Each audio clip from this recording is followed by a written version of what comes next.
한 평만의 세상 읽기.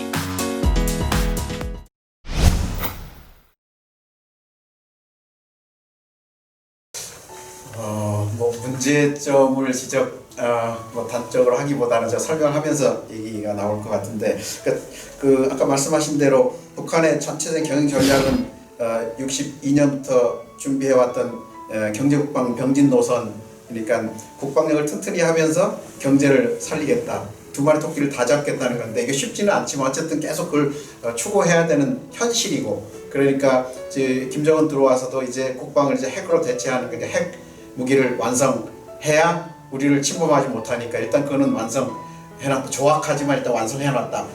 저는 일단 완성했기 때문에 지금 경제정책으로 올인한다고 봅니다. 경제건설. 왜냐하면 김정은 입장에서 보면은 정상회담 하러, 트럼프 대통령하고 정상회담 하러 가려는데 비행기도 없단 말이에요. 갈 비행기도. 이렇게 해서 어떻게 나라를 운영하겠냐. 경제건설을 하는 것이 다급한 과제인데, 그러면 경제건설을 해야 된다는 건 대전제 하에, 그래서 이제 미국과 협상을 하지 않았습니까? 이제 미국과 협상한 것은 뭐 우리가 뻔한 거죠. 그 하노이 회담에서 우리가 다 까발려서 나왔지만, 적당히 그 영변 정도 이렇게 무마하면서 경제 해제를 제재 해제를 받겠다는 거 아닙니까?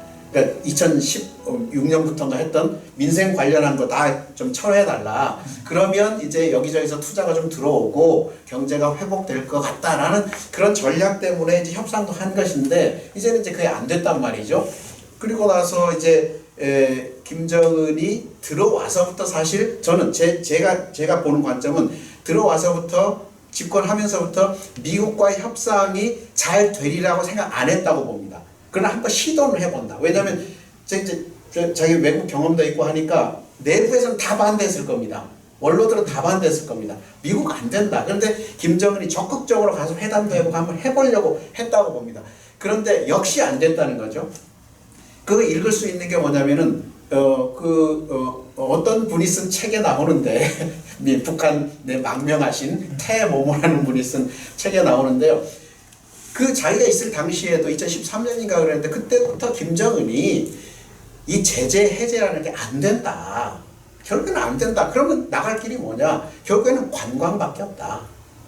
제재를 피해갈 수 있는 게 관광이기 때문에, 그래서 백두산부터 원산부터 해서 칠보산 모든 게 다 관광으로 하지 않았습니까? 왜 처음에 그런 데 투자하는지 사람들이 잘 이해를 못 했는데, 결국에는 이게 뭐냐면 관광정책이라는 게 과거 80년대에 사회주의 국가들이 거의 이제 망해가는 그 시점에서 개혁도 안 되고 살아갈 길이 없으니까 현금을 바로 끌어들일 수 있는 관광이기 때문에, 탄자니아라든가 정말 군소국가, 사회주의 국가들이 이 관광으로 그냥 연명했던 시기가 있거든요.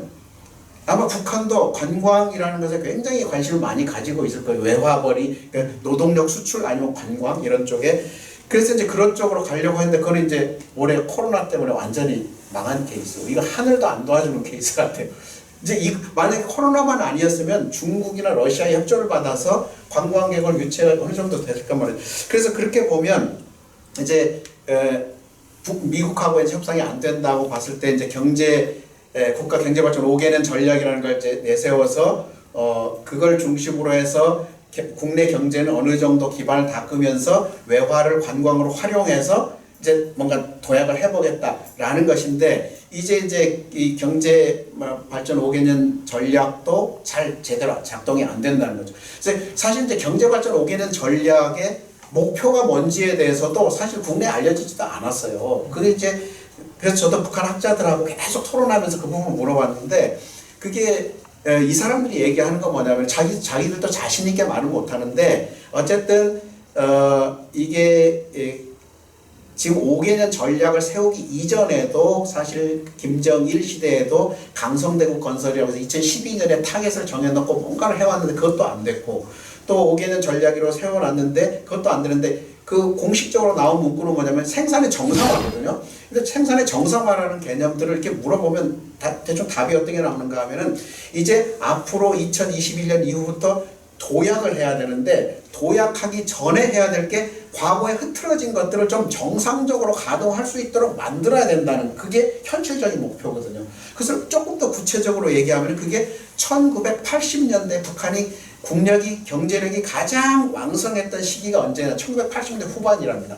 그 후반에 그런 여러 시설과 설비들을 제대로 작동되게끔 생산을 정상화한다라는 것이 저는 이 5개년 국가 발전 계획도 아니고 국가 발전 전략의 목표였다고 봅니다. 근데 그것마저도 정상화가 안 된다는 거죠. 그러면 이제 2021년부터 5개년 전략을 대범하게 세울 수가 없다는 거죠. 관광 자금도 들어오지도 않죠. 국내적으로 홍수 때문에 코로나 때문에 정상화도 안 되죠. 그러니까 아마 이제 이런 부분은 정말 국가 경영 전략에서는 상당히 어려움을 겪는다고 보는데요. 그래서 이제 앞으로 이제 이 부분은 아마 굉장히 어려워지리라고 생각합니다.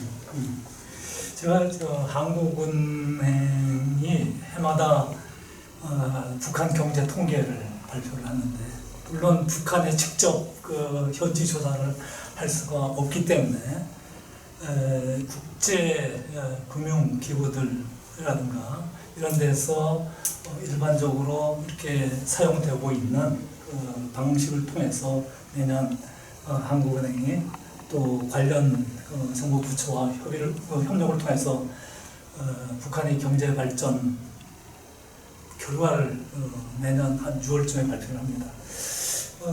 이 대담을 준비하기 위해서 제가 1990년대부터 한번 쭉 다시 살펴보았더니 지난 30년 동안의 북한 경제 발전을 이렇게 일별해 보아도 현재 2020년 우리 북한 경제 수준이 냉정하게 평가하면은 1990년대의 상태로도 복귀하지 못한 그런 것으로 평가를 할 수 있을 것 같아요. 단순히 그 경제 성장률 뭐 플러스 조금 지난 몇 년 동안 마이너스 경제 성장. 뭐 작년도에 2019년도에 0.4% 플러스 경제 성장률을 한 것으로 한국은행이 평가를 했습니다만은 사실 그 전에 또 경제가 굉장히 악화되기 때문에 악화된 상태에서 0.4%라는 것은 큰 의미가 없지 않습니까?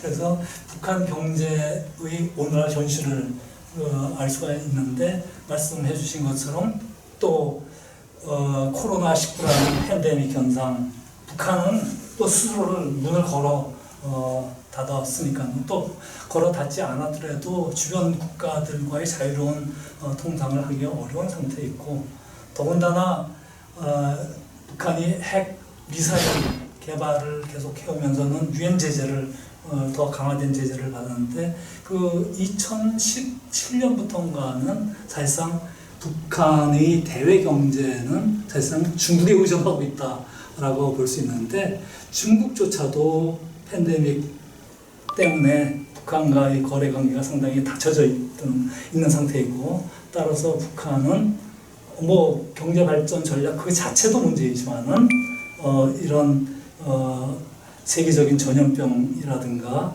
또는 최근에 뭐 연달아 뭐 부분적이긴 합니다만 자연재해를 이런 것들이 인민들의 허리띠를 졸라매지 않도록 하겠다라는 지금부터 7년 몇 개월 전, 즉 2012년 4월 15일 날 김일성 광장에서 첫 연설을 한, 그때만 해도 김정은은 오늘날처럼 살이 찌지 않았었는데 그 약속을 지키지 못하는 그런 상황이고, 국가 경영 전략에 상당히 좀 어려움에 봉착하지 않았는가 하는 그 생각을 하는데, 뭐 국가 경영 전략이 사실은 뭐 지금까지 논의를 했습니다만 뭐 경제 발전과 또 북한이 느끼는 외부로부터의 위협을 억제하기 위해서 북한은 계속 핵무기 개발을 그런 목적으로 해서 개발했다라고 주장을 합니다만은, 앞서 말씀하신 것처럼 부국강병 전략을 성공적으로 추진을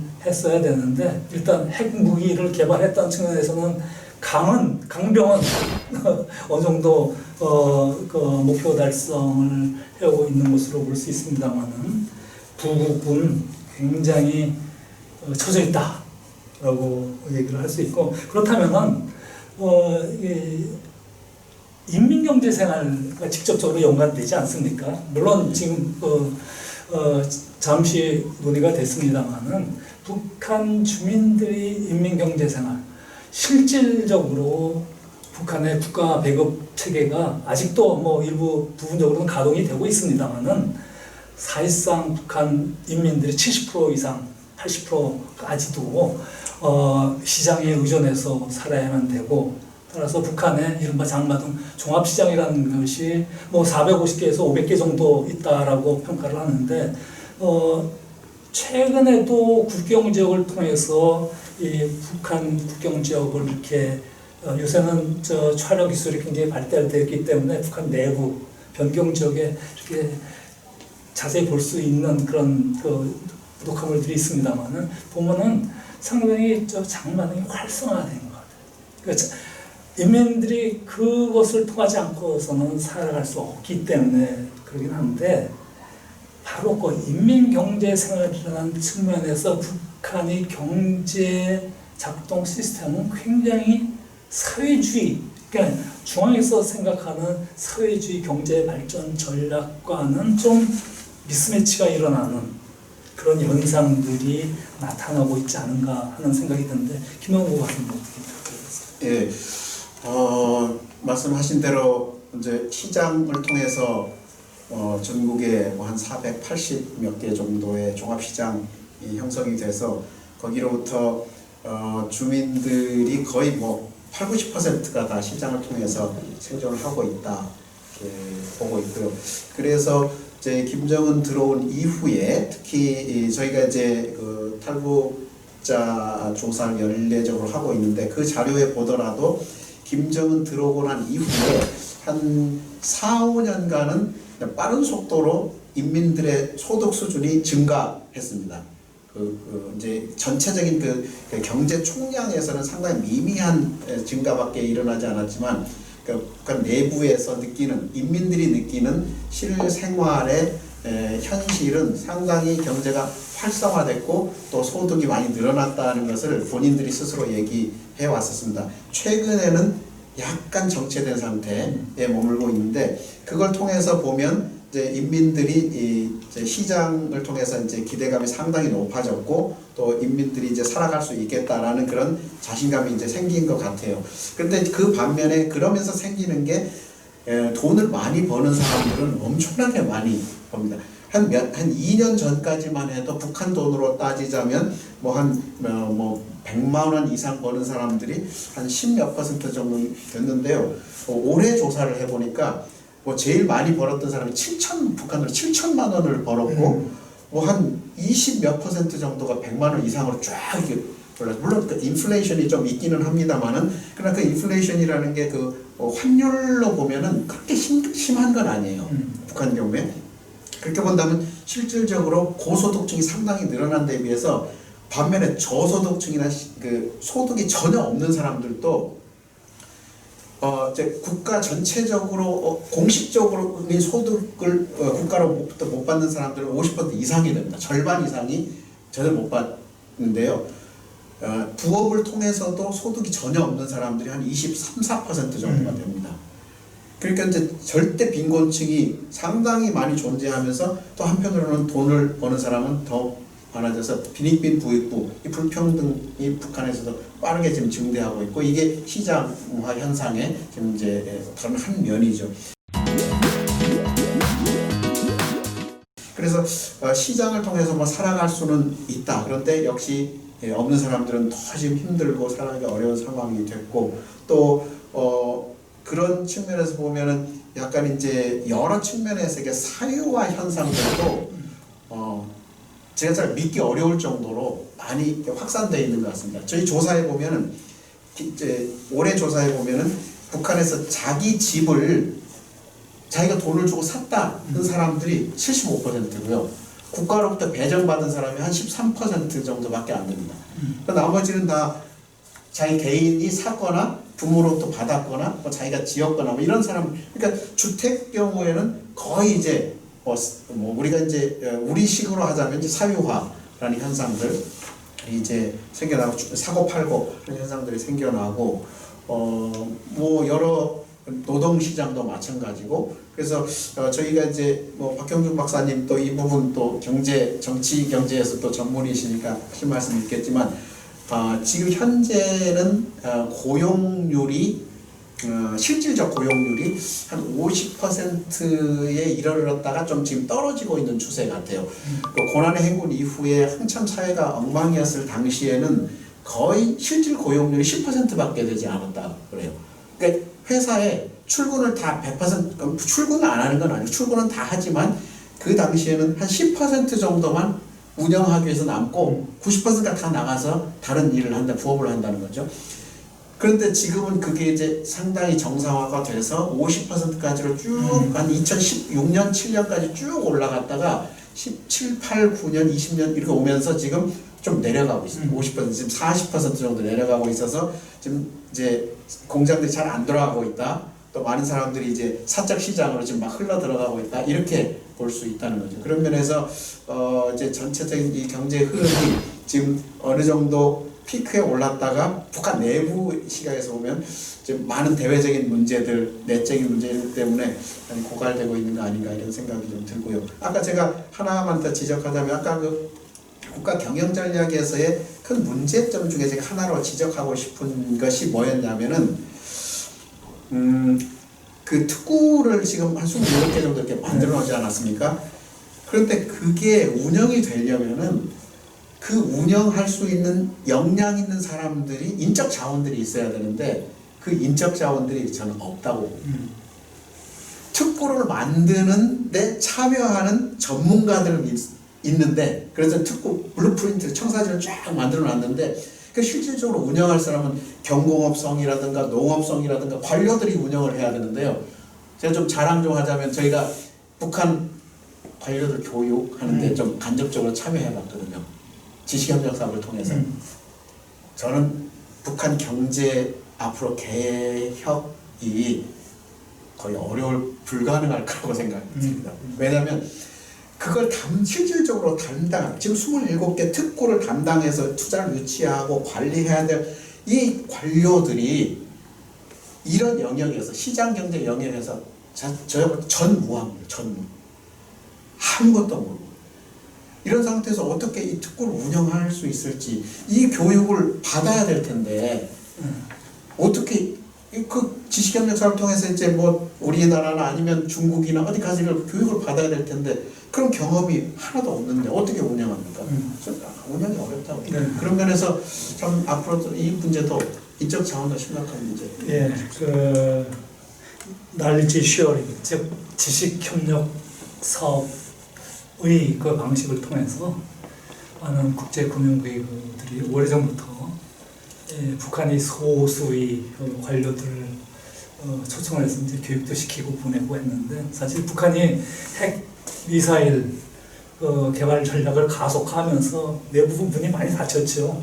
그래서 그 프로그램도 실질적으로 좀 지금 김용노 박사님께서 지적하신 것처럼 북한의 경제특구 개발 계획을 정말 제대로 가동시키려면 우선 인적 인프라가 갖추어져야 되는데 인적 인프라가 전혀 갖추어져 있지 않고 또 물적 인프라도 북한 내부적으로는 이른바 북한 경제 용어를 따지자면 예비를 충족시킬 수가 없죠. 즉 외부에서부터 가져와야 되는데 북한이 그러한 그 경제발전 전략을 근본적으로 차단하는 게 다시 또 정치 군사 문제로 돌아갑니다만은 핵과 미사일이라는 것이 근본적인 장애 요인이고 그것은 결국 북한 스스로를 그렇게 만드는 결과를 초래했다라고 보이기도 하는데 그래도 인민경제생활과 관련해서 한 80% 정도가 시장에 의존해서 살고 있다. 그리고 앞서 설명하시는 과정에서 북한 내부에서도 지금 북한판 양극화 현상이 발생을 하고 있다. 그리고 한편 경제적 측면에서 북한의 이른바 달러라이제이션 또는 위안아이제이션, 즉 북한 앞에는 가치가 없고 북한에 정말 그 국가가 경영하는 기구가 경영하는 가게에서만 활용 가치가 있지 일반적인 시장에서는 달러나 중국 위안화가 훨씬 더 유용하다. 이러한 것은 북한 인민들의 하부 경제 생활을 바꿔놓고 있는 건 아닙니까?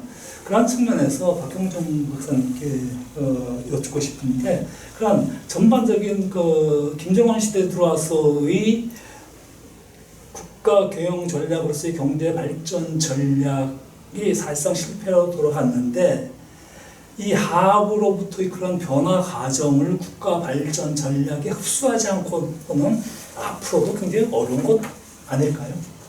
예, 일단 경제정책이 실패했다고 하는 것은 경제정책이 달성하려고 하는 목표가 무엇이었는가 거기하고 이제 비교해 봐야 될 것 같은데요. 그러니까 경제정책이 실패했다고 하는 것은 예를 들면 경제정책이 인민생활을 개선시키고 증진시키는 거였다고 생각하면은 그건 실패했다고 할 수 있는데 경제정책의 애초의 목표가 강병을 위한 그러니까 자원을 대는 거였다고 생각하면은 그 점에 있어가지고는 그 실패한 거 아닙니다. 강병을 위한 자원동원을 위한 거였다고 하면은 그거 실패한 거 아닌 거고 그 다음에 예를 들어가지고 제가 봤을 때 예를 들면 경제특구를 지금 말씀하셨는데 그 당시에 경제특구를 위반하던 테크노크라트든지 또는 이 프로젝트를 지지하는 세력하고 핵노선을 지지하는 세력이 이러면 다른 거죠. 그러니까 서로 그러니까 이거를 한꺼번에 생각할 수 없는 거거든요. 두 가지를 한꺼번에 생각할 수 없는 건데 각자 약진을 한 거고 그 중에서 김정은이 하나를 선택한 거라고 생각이 됩니다. 하나를 선택한 거라고 된 거고 지금도 보면은 걔들의 경쟁치라고 하는 거가 계속적으로 해서 가장 1차적인 거가 강경을 위한 자원동원을 뒷받침하는 거고 그 다음에 인민생활이라고 하는 거는 저는 사실상 방임하고 시장이 흘러가는 대로 그냥 방해하지 않고 않는 거라고 생각이 됩니다. 그러니까 2005년부터 그 화폐 개혁, 2009년 11월에 화폐 개혁까지의 정책을 보면은 국가가 계속적으로 시장을 탄압하고 억압하고 조작하려 드는 정책들이 취해집니다. 그런데 김정은 들어서 와가지고는 적어도 그런 정책은 없었습니다. 그런데 적어도 그런 정책은 없었고 그 다음에 또 한 가지는 북한 측에서 아마 그 화폐 개혁 때 굉장히 크게 뭐라고 할까요? 배웠다고 할까요? 정책 실패인 거죠. 굉장히 무지무지 큰 정책 실패였다고 판단을 했을 거고 그 뒤로부터는 경제 정책 자체가 굉장히 조심스러워진다고 생각이 됩니다.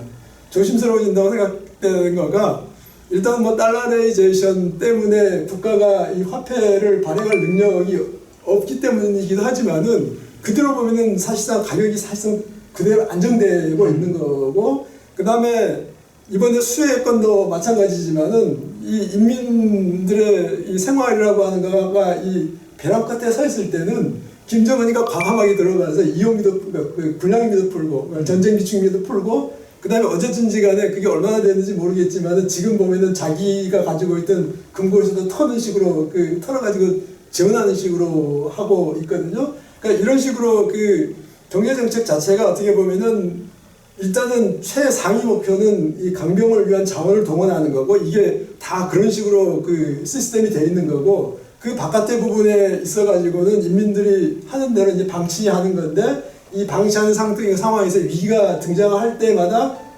국가나 당이 개입해가지고 일정하게 구호 상황을 만들어내는 거죠. 그 다음에 또 한 가지 말씀드릴 수 있는 거는 북한에서 1호 돈주, 최초의 돈주는 김정일입니다. 39호실에서 돈 버는 방식이 요새 돈주가 돈 버는 방식하고 이게 모델이거든요. 모델인 거고 지금 보면은 북한에서 최대 돈주 현재는 김정은입니다. 그렇죠. 김정은인 거고 그러니까 이 시장이라고 하는 거가 80년대 들어서면서 계속적으로 계획이 약화되면서 계획이 정권을 지탱하는 자금도 될 수 없고 정권의 강병을 위한 자금도 될 수 없기 때문에 북한 정권이 시장을 활용한 거라고 좀 생각이 됩니다. 그러니까 시장에서 가장 중요한 위치를 차지하고 있는 플레이어들이 들이 정권기관들이거든요. 정권기관들의 외화벌이입니다. 그래서 39실 군부 그 다음에 여러 가지 권력기관들의 외화벌이인 거고 장성택 때 보면은 그런 식으로 가장 중요한 이권들을 그 사람들이 차지하는 거기 때문에 자연히 아까 말씀드린 대로 부익부 빈익빈이 구조화될 수밖에 없는 거죠. 이런 식으로 경제가 흘러가고 있고 그 다음에 이 시장화라 그런 의미에서 보면 이 시장화의 가장 가장 그 뭐랄까 큰 드라이버, 그러니까 동력이라고 추동력이라고 하는 거가 정권기관의 외화벌이었습니다. 대대로 외화벌이었고 이거는 일종의 자유방임적으로 국가가 정책이 없이 자유방임적으로 흘러간 거라고 봅니다. 그렇기 때문에 지금도 북한을 보면은 자유방임적으로 그러니까 이 강병을 위한 자원동원은 국가가 개입해가지고 관리를 하지만은 다른 부분들을 보면은 자유방임적으로 흘러가면서 이게 계속적으로 시장화가 더 강화된 거라고 보고 강화되고 있는 거라고 보고 이게 앞으로 추세라고 생각이 듭니다. 네.